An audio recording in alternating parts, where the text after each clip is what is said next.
Hola, ¿qué tal? Un lunes más en Conversaciones ANIDAR. Bienvenidos todos y todas. Hoy tenemos una invitada desde Finlandia, Vera Schulman. Bienvenida, Vera. Welcome, Vera. Vera Schulman from Thank you. Thank you very much. It's very nice to be here. Unfortunately, I every now and then jump out of the sound, but let's hope it functions. Vamos a esperar que vaya todo bien, que a veces hay alguna interrupción en el sonido o en la imagen. Vamos a ver. Bueno, va a ir todo muy bien. Saludamos a Ana Marzo, nuestra colega en la Escuela de Arquitectura Educativa de la Universidad Autónoma de Madrid.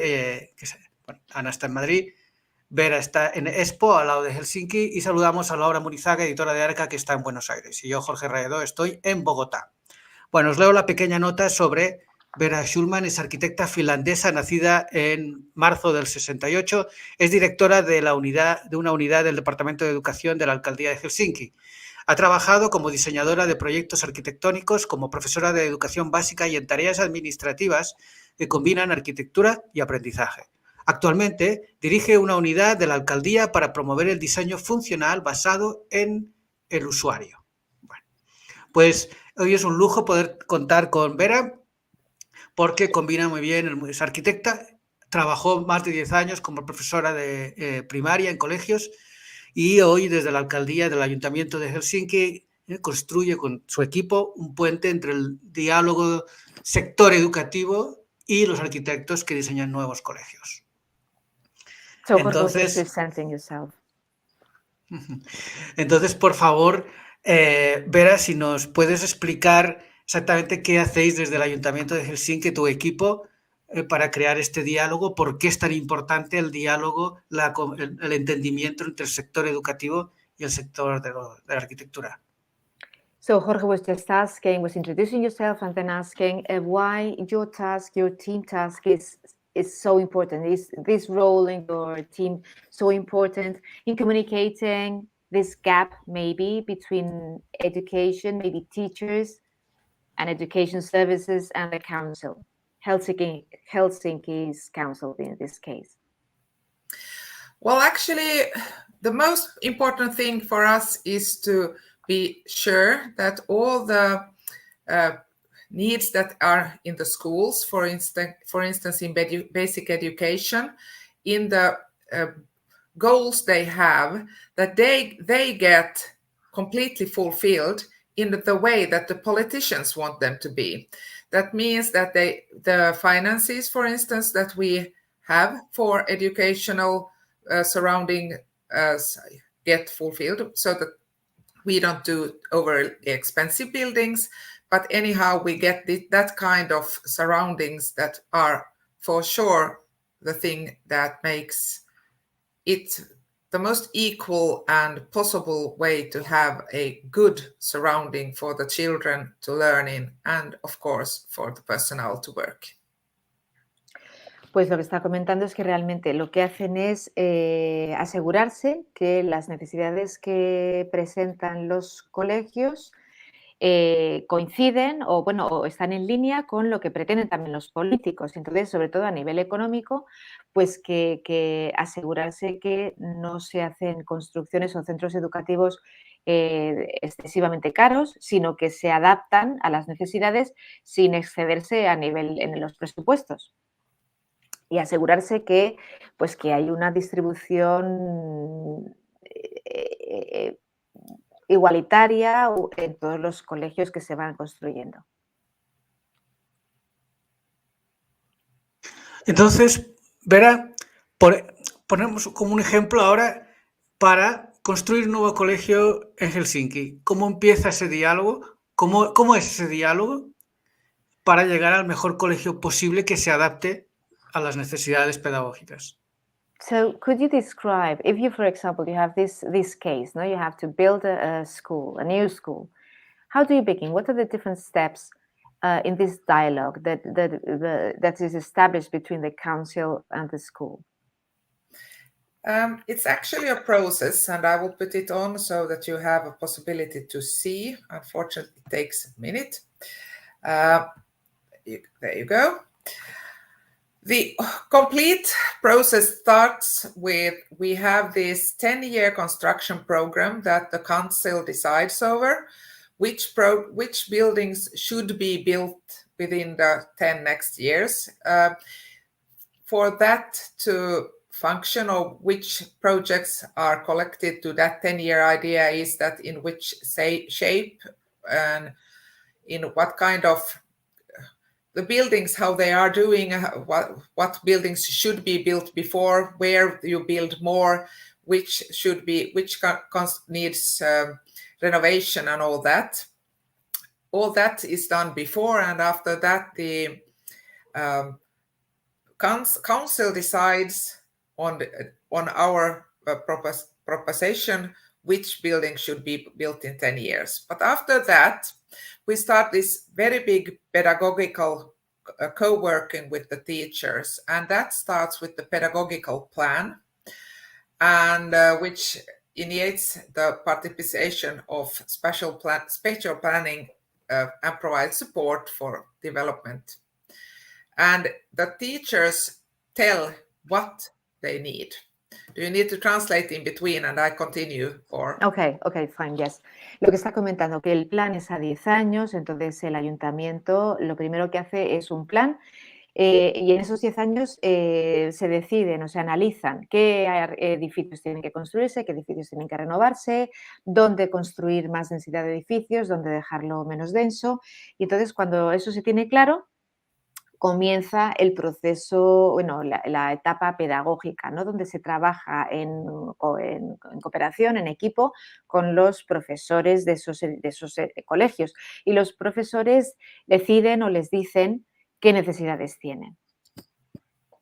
Okay, and after the pedagogical plan is done, you know, for instance, that this school A should be a new building and what kind of function there will be, the teachers will explain how they want to work there, and it has to be in line with what the Board of Education have decided for how the teaching should be done.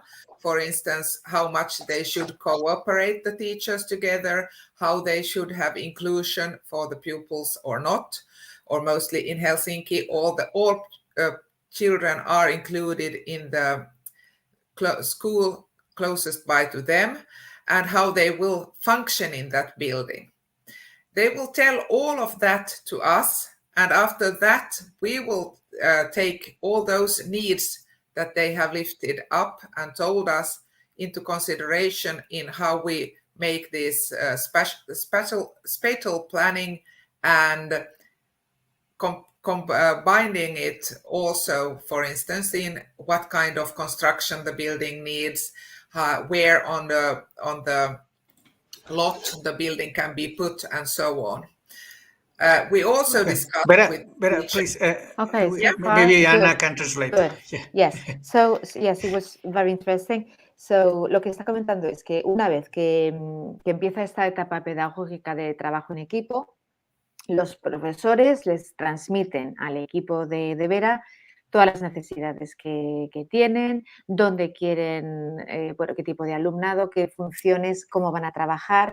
Claro, todo eso tiene que estar en línea de lo que pretende el director y el equipo educativo, y también en línea un poco, bueno, hay un diálogo en línea de lo que quiere también el ayuntamiento, ¿no? Y entonces, una vez que les están transmitiendo todas estas necesidades, ellos lo recogen y pues se ponen a decidir, se ponen a trabajar ya por su cuenta, a decidir pues eso, qué tipo de construcción se puede realizar, en qué zonas se puede hacer esa construcción y bueno, y ahí nos hemos quedado. Una cosa, Ana, ¿puedes preguntarle este proceso pedagógico, plan pedagógico que está en color verde, cuánto dura? Okay. ¿O lo hace solo el equipo educativo o interviene gente del ayuntamiento? In this first step or phase, which is the pedagogical plan, is it a dialogue really, or is it just something that the teachers tell you? And also, how much does it take, or how long does it take? Are we talking about 1 month? Are we talking about 6 months? I don't know. 1 day? I don't know. Okay, mostly I would say that the pedagogical plan, this first step takes about 3 to 6 months, and it's a dialogue. It's a question of teachers telling what they want to have and us telling them also what they can have. So they sometimes they say, for instance, that we want to have a normal classroom, we want to have a classroom for group work, and we want to have a classroom for artwork, and we want to have this and that and that, and then we say that you can't have all this because the money isn't, it costs too much, and then it's not responsible for nature and all that. So it's a dialogue, and it starts with 3 to 6 months, but then it continues the whole process through. Vale, lo que dice Vera es que esta primera fase que veíamos en verde son de 2 a 6 meses, suele durar, es un diálogo, y entonces ahí se encuentran los dos extremos, ¿no? Por un lado, los profesores diciendo, pues mira, necesitamos esto, necesitamos una clase de arte, necesitamos un laboratorio, lo que sea, y luego por otro lado el ayuntamiento, el equipo de Vera, el equipo del ayuntamiento dice lo que realmente se podría invertir, ¿no? El dinero que se tiene, y decir, bueno, pues mira, esta clase de arte sí, pero 2 no. Y entonces, bueno, se llega como a un punto en común. Y bueno, pero de todas formas este diálogo dice Vera que continúa, aunque esta primera fase lleva de 2 a 6 meses, el diálogo continúa, no queda ahí. Ok. Entonces, bueno, llegamos a la fase, a la pink, rosa, needs, So, y luego... Okay. So how does it follow? Well, it continues after we have started this, and we get the price of the building and how big it should be. And then the politicians decide, they give needs assessment. So after that, we have a price and we have a size. And after that, you can't change that part anymore.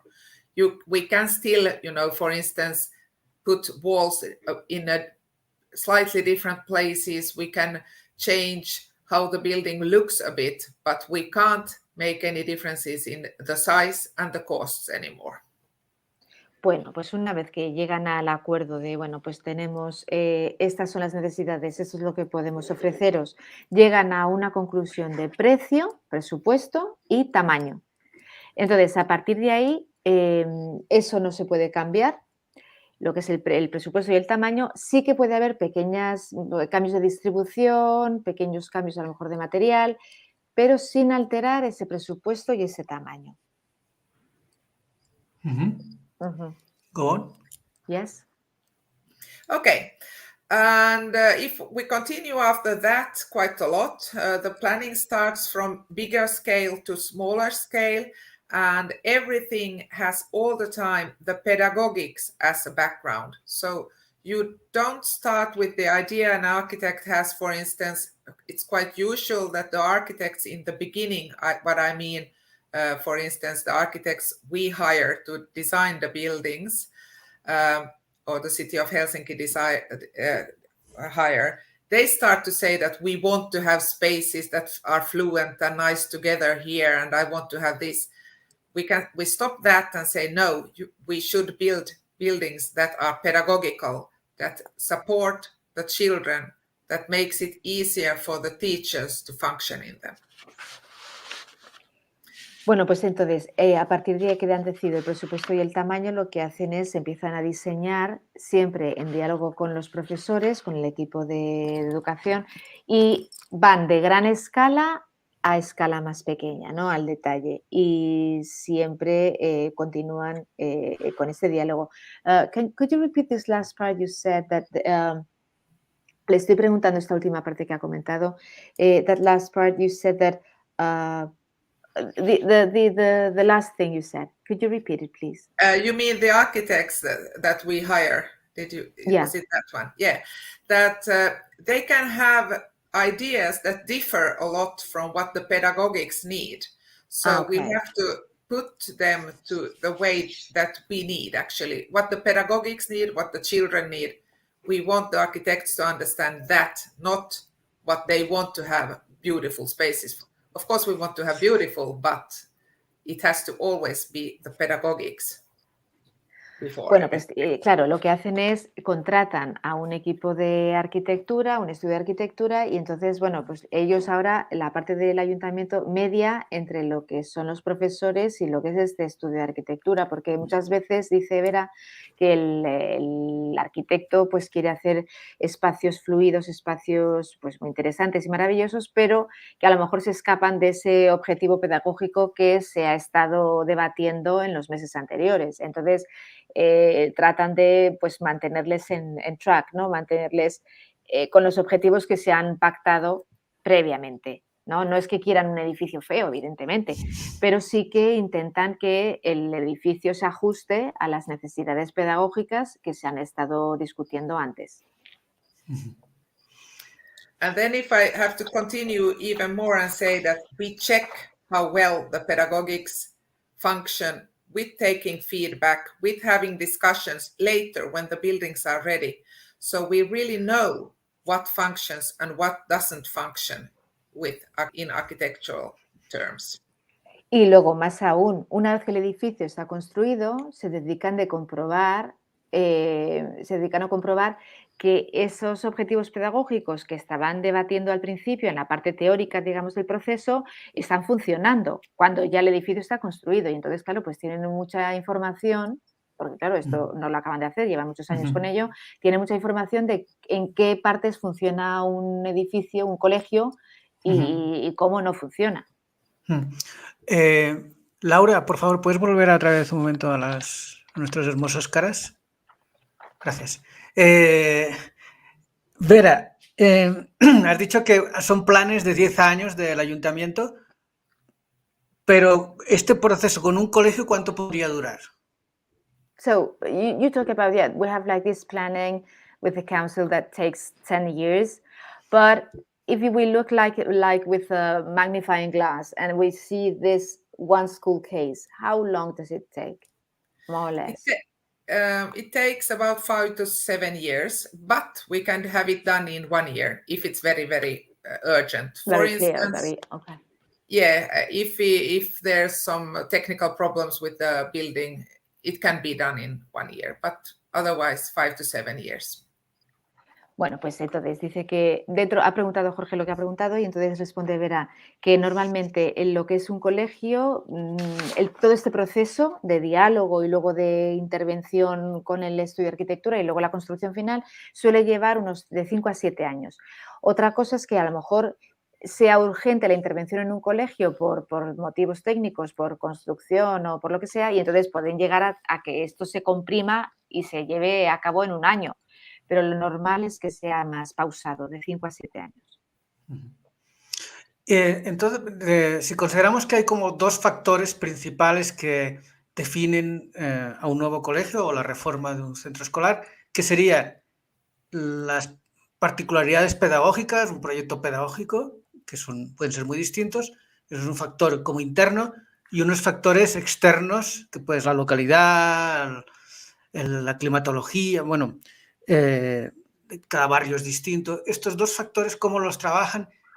¿Cuán diversos salen los colegios en Helsinki?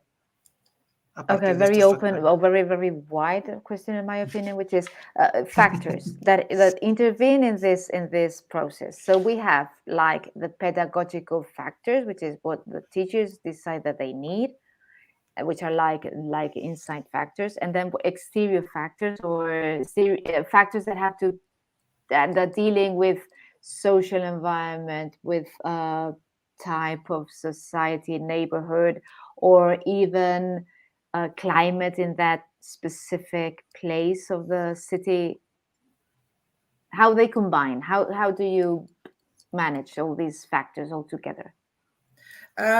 Mostly, for instance, this climate and all that kind of geological things like that, for instance, it's in the beginning of the process. We have to know what kind of lot we're working with, what kind of building site it's question. So it makes a difference in where we can put the building. But otherwise, I would say that most of these things are no difference in what kind of surroundings we function. we have this idea, for instance, that those parts of Helsinki that they have more social problems, these buildings are built before other buildings. The idea is that all schools all over Helsinki should be completely equal. It's no difference if you're born in with which part of Helsinki. You should always have the same kind of school surroundings with the same kind of facilities and the same kind of possibilities. So that's no difference whatsoever from our point of view.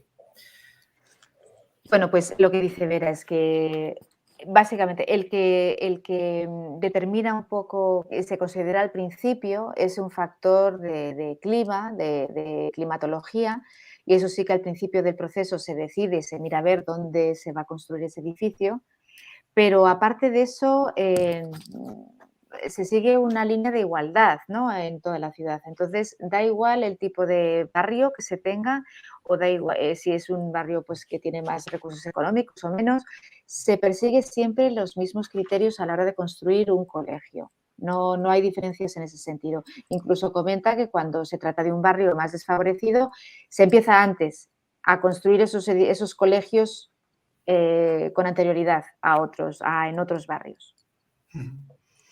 Entonces, me interesa mucho que nos explique, o si quiere mostrar alguna imagen, es cómo salen los colegios distintos en función de estos criterios pedagógicos, ¿no? Porque yo recuerdo haber visitado bastantes colegios nuevos en Helsinki, bueno, y también en Espoo o en otros sitios, y son muy distintos, algunos porque son criterios pedagógicos, algunos seguían líneas Freinet, otros trabajan por proyectos, otros son más tradicionales. ¿Se nos puede hablar de esto?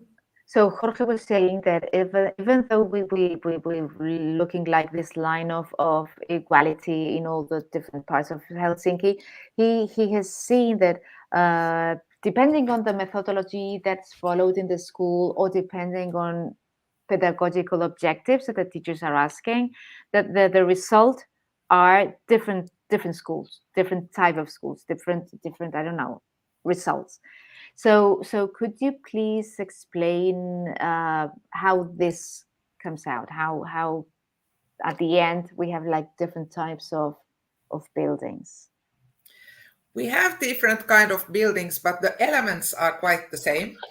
I would say that, for instance, I can share this one picture here.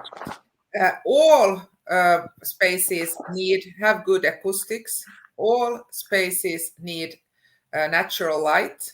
All spaces should be adapted as needed, and you should be able to make, like in this lower right corner, different groups if you want to have everybody separated from each other, or then combining all these if needed. So we give by building buildings or making buildings that makes it possible to have different pedagogics. That's the main goal in the whole thing. You shouldn't make a building that says that all the teachers have to cooperate a lot if the teachers don't want to do it. And but on the other hand, we should also give possibilities. There are schools in Helsinki that are specialized in music. And of course, these schools have bigger music facilities than others. So we also take that into consideration. But also already with this spatial planning, we get these kind of different possibilities for different kind of teaching.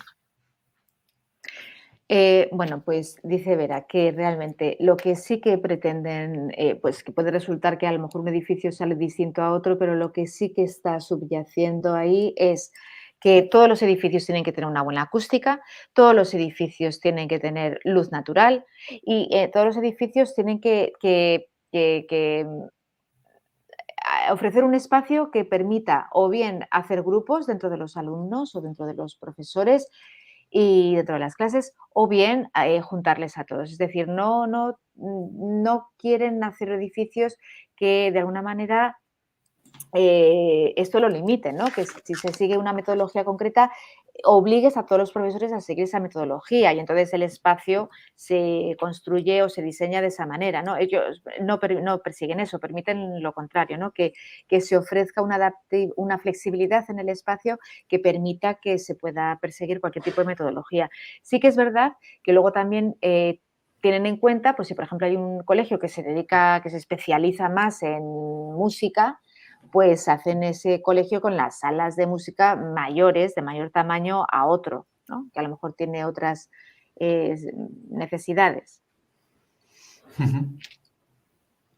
And then moreover, I could say that, for instance, in all schools, we recycle a lot. So we have a lot of recycled furniture, for instance, in all buildings. They are, of course, painted and made very beautiful, even though they are recycled furnitures. Y que reciclan muchísimo, vamos, es otro de los criterios que persiguen y entonces el mobiliario lo reciclan, lo reutilizan, lo pintan si hay que pintarlo, lo arreglan, pero reciclan mucho, tienen esa filosofía. También, o sea, ¿el mobiliario forma parte del diseño en los nuevos colegios o se compra? Is the furniture designed in this process we've seen of 5-7 years of designing and building a school, or is it something that it's not included in this process, in the price? It's included in the process, but we also make it sure that everybody who's involved in the process knows from the beginning that we use about 30, in some buildings we have up to 80% of the furniture recycled. And it's a question of the city of Helsinki has in their strategic book needs of high recycling and things like that. So. Pues desde el primer momento en el proceso de diseño de los colegios se sabe que la política que se persigue en Helsinki es que del 30 al 80% del mobiliario que va a haber en ese colegio que se está diseñando va a ser reciclado. Y eso se sabe, está incluido dentro del presupuesto y bueno, es algo que se tiene asumido. A ver si nos puede, a lo mejor, más imágenes para que vayamos viendo la calidad de estos espacios, los resultados. Y también me interesa mucho hay espacios concretos para que aprendizajes concretos, talleres, aprender idiomas, pero hay todos unos espacios de transición, de paso, de socialización que nos gustaría ver. Okay, so could we see pictures of different spaces? I mean, different spaces, like a typical classroom, or even specific spaces where you can learn. I don't know. You have the laboratory, or you have the arts and crafts space or room, or even these spaces where you go through from one room to another. So we can see the quality of these spaces. I have to think what I have here now fast to show to you, but I have very different spaces actually. Yeah. I don't have any laboratories at the moment. Okay, maybe another type of. Yeah, but for instance, we have, let's take this one. These are spaces that support individual learning paths, and you can see that in behind you have these spaces where we'll leave our shoes and jackets and all that, because in Finland most school children don't wear outdoor shoes inside. You get a better contact with the floor, and that way a better feeling. You can lie down on the floor and work and all that. So that's one kind of idea, and very important also for the indoor air, so we don't have the shoes on. So it has function, or actually has also results on what kind of type of floor material and things we have. But we have this kind of small spaces we put in bigger spaces where the children can choose to go and work if they want to. Aquí tenemos este ejemplo que son como pequeñas células, pequeños núcleos o pequeñas salitas de reunión dentro de un espacio mucho mayor, que es lo que se ve en la fotografía, y luego como se ve al fondo hay como pequeñas taquillas o pequeñas zonas, porque no tienen puertas, donde se guarda todo la ropa que tiene que ver con el exterior, ¿no? Los abrigos, bufandas y zapatos. Hace especial mención a los zapatos porque dice que se tiene la filosofía allí en Finlandia de no utilizar en un interior zapatos que se han utilizado en el exterior, ¿no? Por diversos motivos, entre ellos por la calidad del aire. Y luego también a nivel pedagógico porque el contacto que puede tener el alumno con el suelo pues se consigue con otro tipo de zapato o a lo mejor incluso yo que sé, con calcetines, esto yo me lo estoy inventando, pero que se tiene un contacto mayor con el suelo, también permite utilizar un material para el suelo distinto que si se utilizara pues una bota que se ha utilizado en el exterior. Okay, and I will take this picture, for instance, is also from a new building that's not still at the moment being built. And this is those kind of spaces where you walk through. You have these small places where you can work, you can have your own moment there, but you can also see we have an open space back in the middle of the building, and it's outdoors. So you can have this outdoors area, and it has to be very close so you can go easily out and have this, for instance, biology lesson in the backyard of the garden. So aquí está hablando. Okay, yeah, sorry.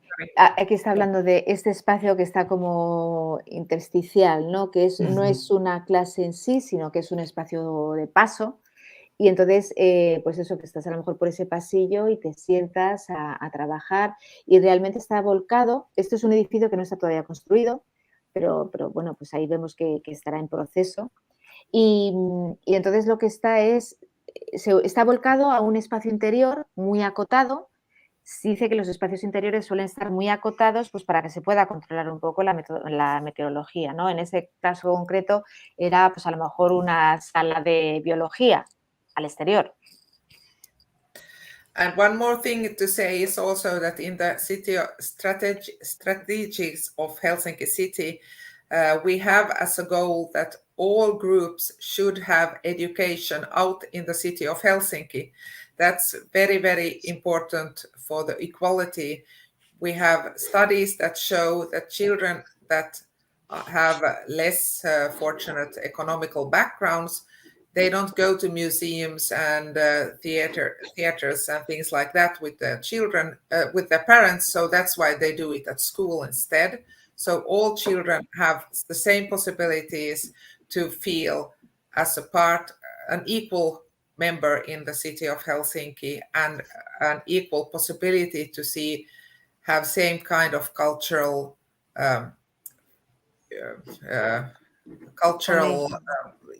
Education, or input. Okay, pues está comentando Vera que otra de las estrategias, otro de los objetivos que tiene el Ayuntamiento de Helsinki es que los alumnos, las excursiones, digamos, o las salidas que se hacen al exterior, pues para ver un museo, para ir al teatro, para ir al cine, pues que cobran muchísima importancia, ¿no? Sobre todo, precisamente en aquellos barrios donde el nivel económico es bajo. Entonces, lo que pretenden es que los alumnos salgan, en esos casos incluso más, porque a lo mejor en las familias no lo pueden afrontar, no les llevan a ver museos y a participar de lo que es la vida cultural de la ciudad, y entonces sí que promueven esas actividades, esa educación con muchas salidas. Les parece algo importante para que el alumno se sienta parte de la ciudad, ¿no? Parte del barrio, un ciudadano más. Precisamente que habla del libro estratégico de Helsinki, que es, bueno, no sé si lo llaman así, es como plan urbanístico, no sé qué alcance tiene, ¿no? Pero la estrategia del Ayuntamiento de Helsinki en tema urbanismo tienen, si no me equivoco, que lo explique, es que todos los espacios de la ciudad tienen que ser seguros para la infancia. Okay, so Jorge is asking about this strategy goals that the council, Helsinki's council, is like written. That does it say that all the public spaces need to be safe for children? Is that a goal? Okay. Yes, it's a goal. All public spaces should be safe for all the children. They should be equal and possible for everybody, despite of their functional needs. They should have a possibility to be part of the city of Helsinki.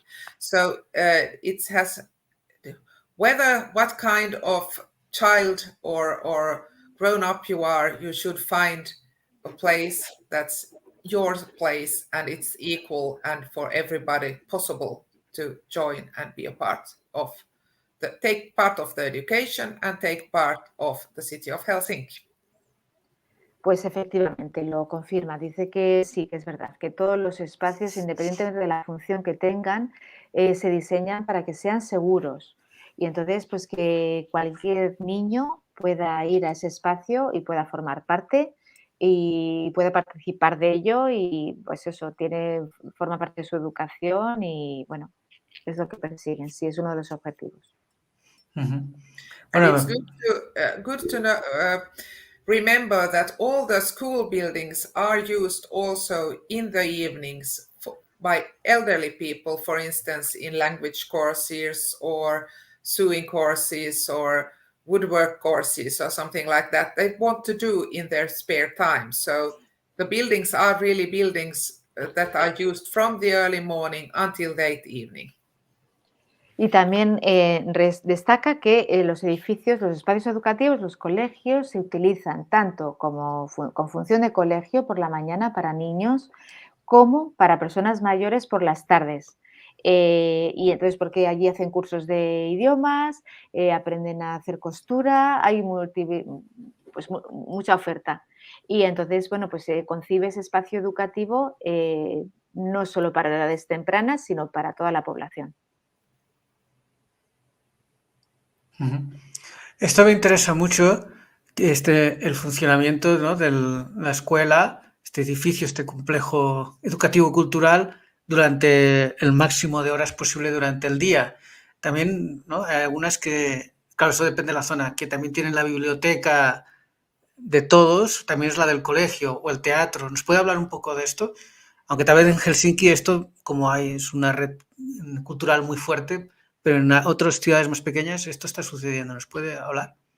Okay, so could you please explain a little bit more with detail what this thing you just said, that in the evenings schools are not only for small kids but also for elderly, and that if you have, for example, a library, it's not only the library for the school, but it's also a library wherever anybody can go there and pick up a book, or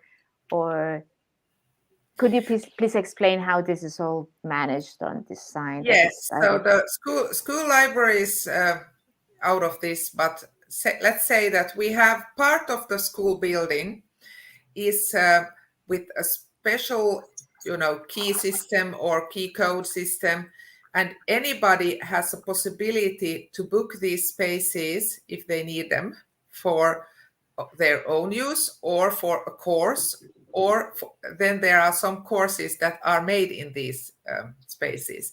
For instance, now we have this, there are actually two kinds of group things, if you say so. One of them is this thing that is called the whole Finland. Everybody in Finland has a hobby. It's a project called like that. And the project means that we have free hobby courses for all children in the schools after school time. But after that, they still have a possibility to have, for instance, I could go and if I would like to go to a school, book a building, book some spaces there and have architecture lessons if I would need to. It would be possible. I would pay something small for that, like 10 euros or something like that. And that would be easy for me. Or all the gymnastic spaces are used by gymnastic clubs and all kind of dance courses and things like that. They are all in school buildings. Ok, so, lo que está diciendo es que realmente o sea, hay determinados espacios en los colegios que tienen como una clave, un código, y entonces cualquiera tiene acceso a esos, o puede tener acceso a esos espacios, pues usando ese código, ¿no? Entonces, pues se pueden alquilar determinados espacios de los colegios, determinadas salas, o bien asistir a cursos, porque alguien previamente ha alquilado esa sala para impartir esos cursos, ¿no? Entonces, que tiene como esa opción. Por un lado, dice que todo el mundo en Finlandia tiene hobbies, deben tener mucho tiempo. No, pero bueno, fuera de esto. Entonces, lo que dicen es que los niños, los alumnos, cuando terminan el colegio, tienen hobbies y entonces tienen esa opción de, después del colegio, en esas salas del colegio, tener hobbies ahí. Y luego, una vez que terminan esos horarios, se ofrece el colegio para, pues lo que estaba comentando Vera, ¿no? Pues si tú quieres, por ejemplo, reservar una sala, un espacio para impartir clases de arquitectura o para recibir, o incluso pues clubs de gimnasia pues utilizan esas instalaciones de los colegios, esos gimnasios o lo que tienen, para poder seguir, pues eso, impartiendo clases, o uno a nivel personal asistiendo a esos cursos.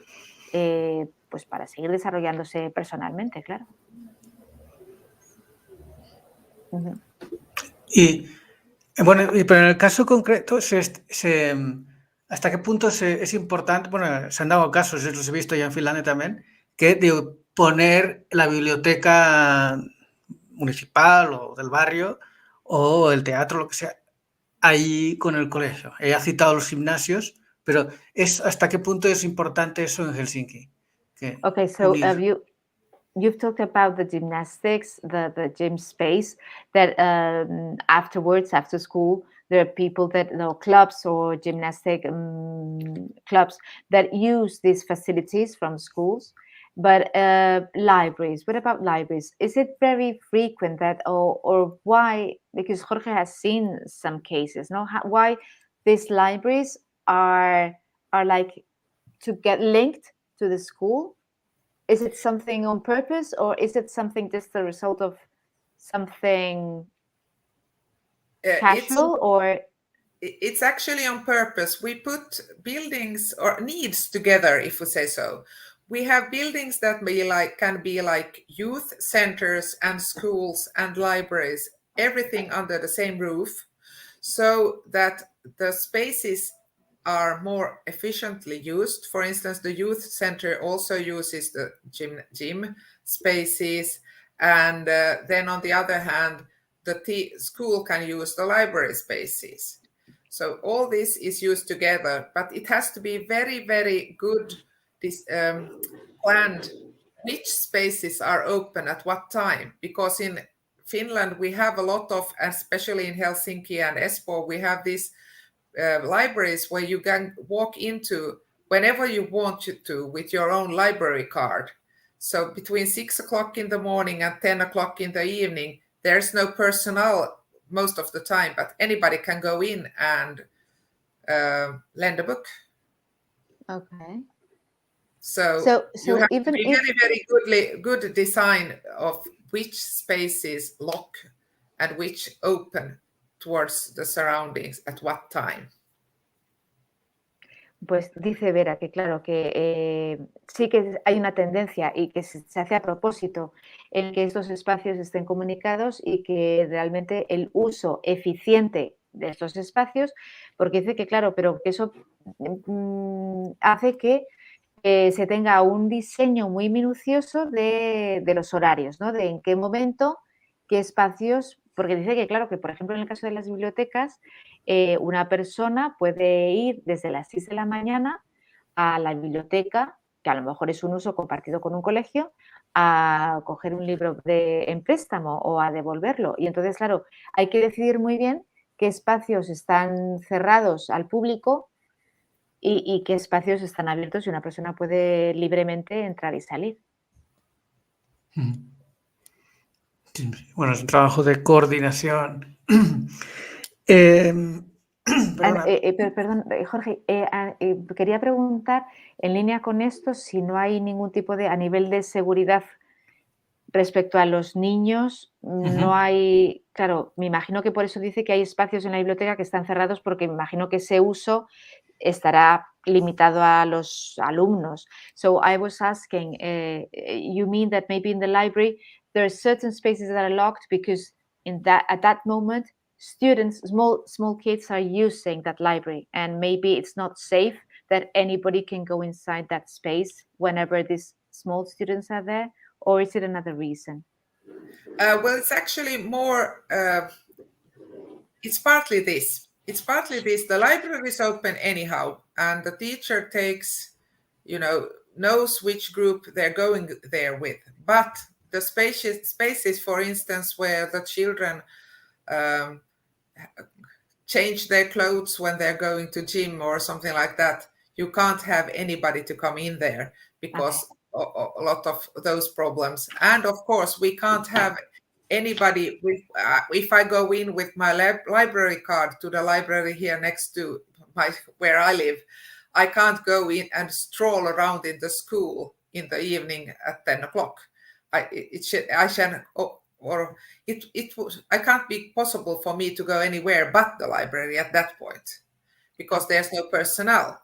But also to be sure that the children are safe, because most families or most schools have some children that have restrictions in which parents they should meet. So we are very, very sure of the safety of the children all the time. Claro. Pues sí, efectivamente dice que, claro, que hay espacios. Entonces, bueno, si una profesora quiere ir a la biblioteca con determinado grupo de alumnos, pues puede ir y a lo mejor encontrarse con personas de otras edades de la ciudad que van a coger un libro en préstamo. Pero sí que es verdad que, por un lado, hay determinados sitios, por ejemplo, los vestuarios. Pues los vestuarios, evidentemente, son espacios que donde no está permitido el uso del público, ¿no? O el acceso cuando están los alumnos cambiándose. Y luego también, pues porque hay a lo mejor situaciones concretas en las familias en las que un padre puede tener acceso al alumno o no, y entonces, bueno, para evitar ese tipo de conflictos, pues hay determinadas zonas en las que el público en general pues no puede acceder a determinadas horas. Y luego también comenta Vera, yo por ejemplo tengo un carnet de biblioteca, ¿no? Pues puedo ir a las 10 de la noche a la biblioteca exclusivamente, no puedo ir andando por todo el colegio porque no hay nadie allí vigilándolo, entonces claro, pues es algo inseguro. Entonces puedo ir a la biblioteca, coger un libro y volver a mi casa, pero nada más, no puedo acceder a ningún otro sitio. No, me parece fascinante, ¿no? Que puedas ir con tu carnet, entrar en la biblioteca, pues, que esté vacía, y coger y dejar libros. Sí, Esto es una very confianza. good idea. Sobre los espacios exteriores de los centros educativos, lo que llamaríamos los patios, ¿qué importancia tienen allá? ¿Cómo se plantea el diseño de este exterior? Porque los niños tienen que salir cada muy poco, ¿no? Al exterior, cada 45 minutos o cada 2 horas salen. Pero ¿cómo se diseña? Okay, so Jorge is asking about the surroundings, the south space surrounding the schools. How do you design? Do you employ lots of time thinking about this? Because Jorge is saying that every 45 minutes, every hour, kids are supposed to go outside. So is these spaces, I guess, are really important, and lots of detail and lots of thinking have to be, in this design. Yes, a lot of time is spent on this design, and all the children have a possibility to take part of that design as well.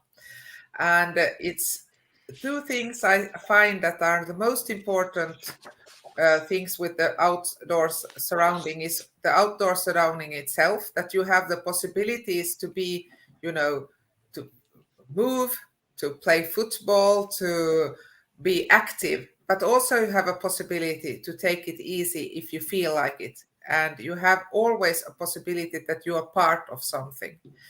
And then, of course, there's very big much emphasis should be also put on the fact that there aren't any spaces where you can, hide and do something that's not good for somebody else, tease somebody, be aggressive and somehow or something like that. In the outdoor space, it's bigger. It's not so easy to follow the children all the time. So special emphasis should be put on that. But also on the situation when you get indoors to the building, it doesn't function if the space where you go through into the building is very messy in the physical activity, because in that case, there's also a possibility for a lot of teasing and things like that. So we spent a lot of time in thinking all the time how the children react and function, and we take into consideration also the negative way humans intend to act every now and then. Bueno, pues sí que dice que lo que es el espacio exterior lo diseñan con mucho cariño. Incluso los alumnos también participan en este diseño y en estas decisiones que se toman. Ofrece muchas opciones este espacio exterior. Por un lado, ofrece la opción de moverse, de jugar al fútbol, de estar activo, pero también ofrece la oportunidad de tomártelo más tranquilamente y estar a lo mejor leyendo o estar sentado. Pero sí que siempre ofrece la posibilidad de formar parte de ese espacio. Y luego que tienen especial cuidado en no proponer o no diseñar zonas donde alguien se pueda esconder y hacer algo pues que moleste al resto, ¿no? Y entonces sí que le dedican mucho tiempo a pensar en las formas que tenemos de actuar el ser humano, y entonces evitan estas situaciones. Con lo que es el espacio arquitectónico, evitan esas situaciones en las que otra persona puede acosar o fastidiar a otro alumno. Y entonces eso sí que les dedica mucho tiempo a pensar y evitar estas situaciones. Lo mismo en espacios interiores. También piensan mucho, pues esos rincones o zonas que puedan ofrecer esta posibilidad, pues las evitan, ¿no? Lo diseñan de otra manera. Uh-huh. Ya, bueno, nos faltan pocos minutos y querría, después de saber, ya con su larga experiencia en este trabajo para crear este diálogo entre la educación y la arquitectura y los arquitectos, ¿qué cree? ¿Cuáles son, digamos, 3 cosas imprescindibles que ella considere para que haya un buen diálogo? Porque digo 3 como podrían ser. Okay, so Jorge was asking, in this dialogue you have with the teachers in a school, do you have any 3 and or any main, and the architects, dialogue between architects and teachers, and 3 main musts that need to be in order to make it fluent and make it flow and make it good? Have you thought of any 3? Well, 3. Of course, respect. Respect. Yes. Respect each other, listen to each other, and then, of course, respect everybody's professionality, because both of them have it all the time. But you should listen and respect. I think that's the 2 most important things in all this, because and give everybody space to say what they have to say. There might be somebody who's quite quiet, but they have the real gold idea to the whole idea. So you should hear that as well. Pues dice que básicamente lo más importante es el que se respeten unos a otros, el respeto y el escuchar, el saber escucharse unos a otros. Y luego, por supuesto, respetar o dar por hecho que todo el mundo está ahí interviniendo de manera profesional, ¿no? No poner en duda eso. Y luego también dar la oportunidad a estas personas que a lo mejor son más introvertidas, más calladas, pero que a lo mejor tienen la clave, ¿no? De lo que se está debatiendo. Entonces, también escuchar a esa persona que a lo mejor es más callada y está en un segundo plano, no está a lo mejor protagonizando un debate. Pero bueno, lo podría resumir en eso, en lo que es respeto y escuchar. Muy importante esto. Ella nos podría decir qué ha sido, digamos, lo que más le cuesta, digamos, al profesorado entender sobre el trabajo de los arquitectos y viceversa, ¿no? Okay, so there's another question, which is, do you think, what is the main difficulty that teachers may have in understanding the architect's work, and the other way around? And what are architects finding difficult in understanding, well, the teachers, the role of the teachers, or the teachers' needs? With the teachers, it's quite often I notice that they tend to forget that the architects are professionals. They tend to think that architects don't, for instance, understand acoustics or understand how the importance of the physical well-being in a space. So they take these self-evident things and point them out instead of pointing out the things that the architect want to hear. So there's some conflict in there between, or something like that. And on the other hand, the architects tend to think that they know better what's good because they went to school 30 years ago. So they really do know that what the school functions like, because they were there 30 years ago or 20 years ago, but school has changed a lot.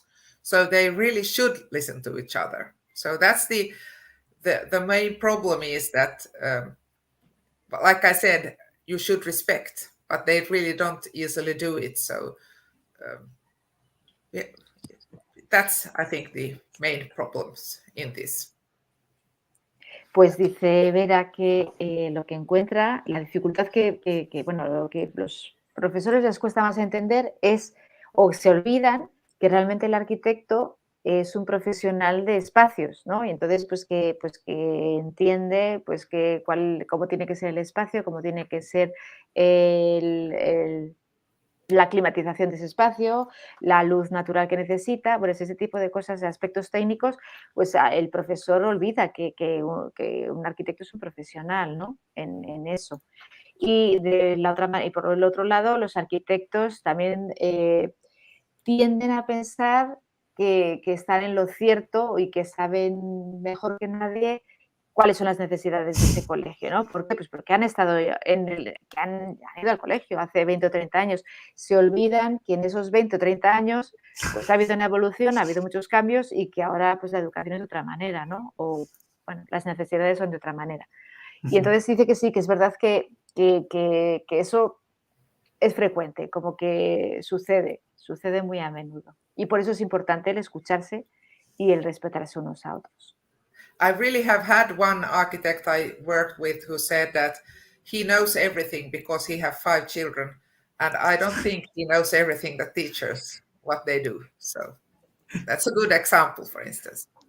Yeah. Y comenta pues que un caso concreto que le viene a la cabeza es de un arquitecto que dice que, por favor, que él sabe perfectamente qué es lo que necesita el colegio porque tiene 5 hijos, ¿no? Y entonces, y además es arquitecto. Y entonces, pues claro, que no, bueno, pues que no.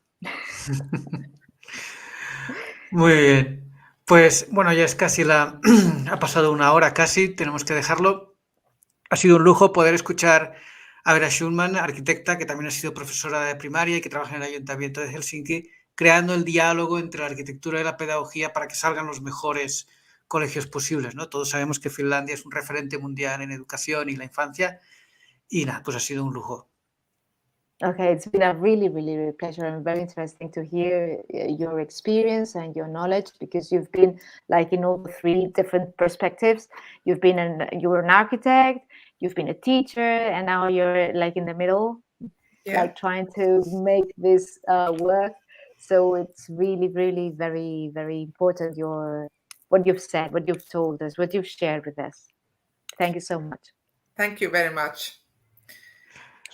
Bueno, pues que gracias a Ana Marzo, compañera en la Escuela de Arquitectura Educativa de la Universidad Autónoma de Madrid, por la traducción una vez más aquí y sus preguntas, y a Laura Morizaga, editora de Arca, que está en Buenos Aires. Nos vemos a el ti, próximo lunes. Nos vemos el próximo lunes. An Quito Spalion. A ver, chao. Kiitos.